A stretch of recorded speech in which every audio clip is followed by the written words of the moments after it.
Alors voilà, entre toutes ces définitions-là, surtout celle qui est phare, celle qui dit que la politique c'est l'art du mensonge, est-ce que c'est vrai, est-ce que c'est faux? Monsieur Ben Mukindi, vous êtes avec nous, vous êtes d'ailleurs quelqu'un, un exemple dans la politique, vous êtes déjà dans ce secteur-là. Pour vous, comment doit-on comprendre la politique? D'accord, merci. En termes de définition. En termes de définition, la politique n'est pas celle qu'on nous a inculquée de tous ces temps dans la tête, que la politique c'est l'art de mentir. Non, pas du tout. Par contre, la politique c'est une organisation des gérances et de l'exercice du pouvoir. Donc, on peut vous donner une certaine responsabilité dans la société, soit être maire de la ville, soit être chef du quartier, chef de la rue, et même chef de votre propre maison. Vous devez avoir votre politique de comment exercer votre pouvoir dans votre maison. Donc ça veut dire que la politique, on l'applique même dans le mariage. Dans le mariage, comme Madame Dina l'a dit, elle nous suit partout. La politique, vous ne vous intéressez pas d'elle, elle s'intéresse de vous. Oui. Et vous ne fournissez pas l'effort pour la vivre, elle vous impose son rythme et ses décisions.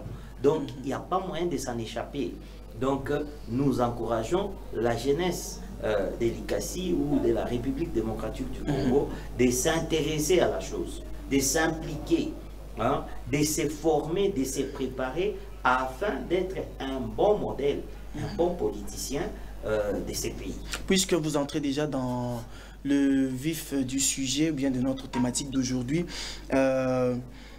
qu'est-ce qu'on peut comprendre, ou bien qu'est-ce qu'on peut faire? Parce qu'aujourd'hui, on le sait tous, les gens se méfient de la politique parce que pour certaines personnes, c'est un secteur qui est trop glissant, trop exigeant, et surtout en termes de réussite, c'est tellement rare de voir une personne commencer aujourd'hui directement émerger dans le secteur de la politique. Et là, ça sous-entend qu'il y a une étape qui est très importante, qui est celle de la préparation avant d'entrer dans la politique. Pour un jeune, parce que nous parlons de la jeunesse, un jeune qui veut se lancer dans ce domaine-là, comment doit-il se préparer? Ok, merci beaucoup. Moi, je pense que pour ne pas me perdre, je ferais mieux de parler de mon exemple personnel ou mon expérience personnelle. Comme vous l'aviez dit avant, je suis interfédéral du parti politique ACP. ACP, parti cher au sénateur Gentini Ngobila. J'ai une petite responsabilité au sein de cette partie dans cette ville de l'ICASI. Donc je représente, avant que je ne puisse y arriver, j'avais déjà pris conscience bien avant. Et j'avais déjà ma fondation à moi qui s'appelle Fondation Kubako, qui porte mon nom, Fondation Kubako. Et c'est une organisation non gouvernementale au sein duquel nous traitons de la question de politique. Comment s'y préparer, comment demain, si nous avons l'opportunité de gérer, d'exercer le pouvoir dans ces pays, comment s'y prendre. Est-ce que ça veut dire qu'on doit aussi nécessairement commencer par avoir une fondation? Non, pas du tout, pas avoir. C'est-à-dire, vous pouvez faire partir de ce genre d'organisation dans lesquelles vous allez bénéficier d'une formation quelconque. Puisque, par exemple, je parlais de ma fondation Kubako, vous allez trouver là-bas, il y a le président que je suis, il y a les vice-présidents, il y a les secrétaires, il y a... Si, par exemple, vous êtes jeune et vous adhérez à ces mouvements, vous êtes là-dedans, on va avoir une certaine responsabilité qu'on va vous confier. Par exemple, vous êtes chargé au sein de notre organisation de la communication ou de ceci et de cela. Et avec ça, ce sera votre premier pas dans la politique, d'exercer un certain pouvoir dans une organisation quelconque.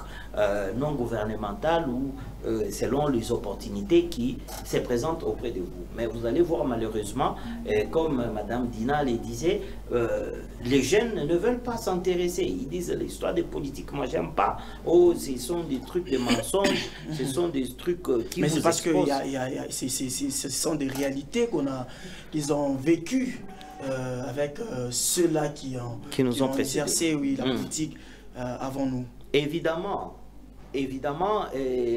nous avons connu ça, mais nous ne pouvons pas dire que ceux-là qui ont commencé, ils n'ont fait que mentir et puis avoir des pouvoirs ou les avantages du pouvoir et puis exercer ça d'une manière égoïste et puis nous restons là, bras croisés. Non. Là, nous n'allons pas apporter notre contribution pour qu'il y ait un changement demain.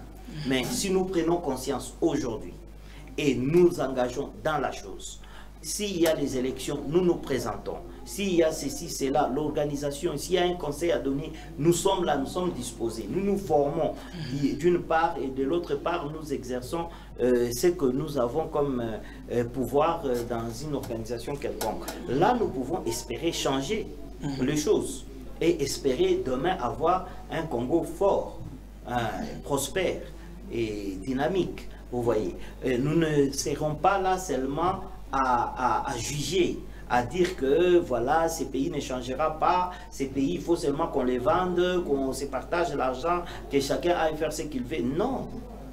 Si toi, aujourd'hui, tu te mets là à condamner ceux-là qui dirigent aujourd'hui, ils n'ont pas fait ça, ils ne savent pas faire ça, ils auraient dû faire ça. Qu'est-ce que toi tu fais? Quelle est la part de ta responsabilité à toi?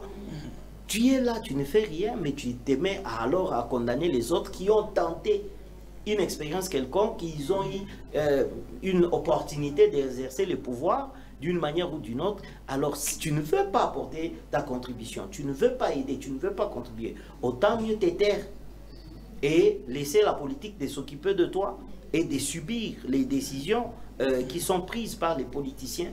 Mais si tu veux que les choses aillent bien, dans un bon sens, il faudrait que tu t'intéresses à la chose. Jeune que tu sois, il faudrait que tu t'engages. Il y a des organisations, il y a des partis politiques. Si vous êtes dans un parti politique de pouvoir ou de l'opposition, vous allez avoir des réunions, vous allez avoir des formations, des idéologies.